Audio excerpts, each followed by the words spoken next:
Assalamu alaikum dostlar. Mehmanımızlar benim Natijam Erik Cumabаев. Ben Gülgül'üm menен азыркы учурда Америкада жашайбыз.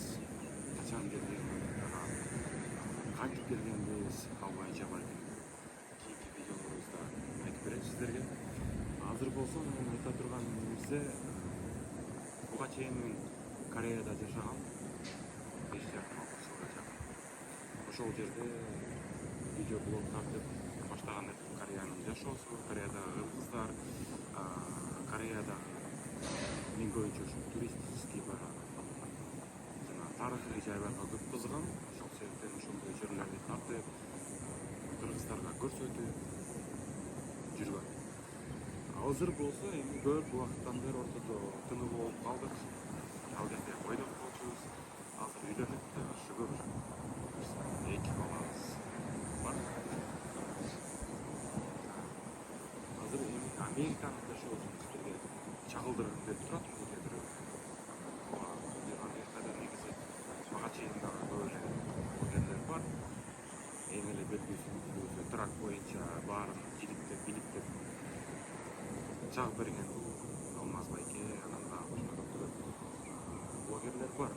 Бирок мен дагы блогер катары өзүмдүн оюмду жөнөкөй жаран катары ушул Америкада кыздардын жашоосу, америкалыктардын өздөрүнүн жашоосу, булардын тарыхый жайлары, булардын ушундай бир туристтерди тарта турган кызыктуу жайлары туурасында жана ошондой эле өзүм иштеп жүргөн дагы трактагы жашоо, трак бизнестери тууралуу айтып берейин деп мындай ушул блогду кайрадан жандандырып отурам.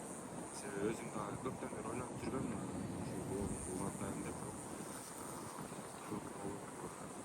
Ошол жерде башка тиричилик деген бар кызыксаңдар.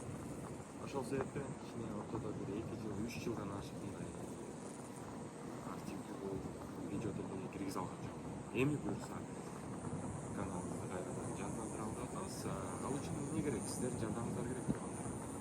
Каналыбызга дагы болсо подписка кылыңыздар. Каналыбыздагы видеолорду башкалар менен бөлүшүңүздөр. Эгер сиздерди кызыктырган суроолор болсо, ой пикирлер болсо, анда комментарий жазсаңыздар болот. Мен бул жерде азыр Рестерияга токтодум, Америкада, Техас штатында. Бул жерде өтө сонун Рестерия салып коюпту. Рестерия деген бул айдоочулар жолдо келатып, баягы оорунда бар келет. Бул жер бирок кафе эмес, информационный центр. Бес алып, ушул жакшынакай туалеттер бар экен. И ушул штаттагы баягы тарыхый жайлар же болбосо туристтер бара турган кызыктуу жайлар жөнүндө информацияларды, маалыматтарды алсак болот.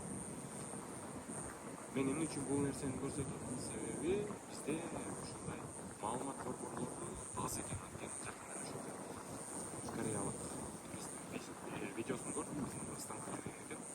Ал жерде ал айтып атат, көлдө чоңгөртөдө бир үй бүлө бар экен. Үйүнө музей сыяктуу жасап коюпту. Ал менен иш кылышат экен. Ошол үйгө барайын деген экен, бирок ал айтып атат, ушундай Кыргызстанда эң эле проблемный нерсе бул туалеттер дагы. Ал жерде проблема. Туалеттен дагы маалыматтын жоктугу. Бир жерден бир жака кантип жетсе болот? Мисалы, жөнөкөй эле ошо балыктан, чолпонадан, чоң өрүктүгө биз жөнөкөй билген адамдар кетебиз. Туристтер үчүн маалымат керек да. Ал сурап атат да, ошо чоң өрүктүгө кантип кетет? Информационный борбор жок деп атат да. Ошол себептен ушул Рестерияны сиздерге көрсөткүм келди. Бул Рестерия өтө сонун, өтө жасалып заманбап экен. Буюрса, биз менен дайым бирге болуңуздар. Америкада кызыктуу ойлорду, кызыктуу видеолорду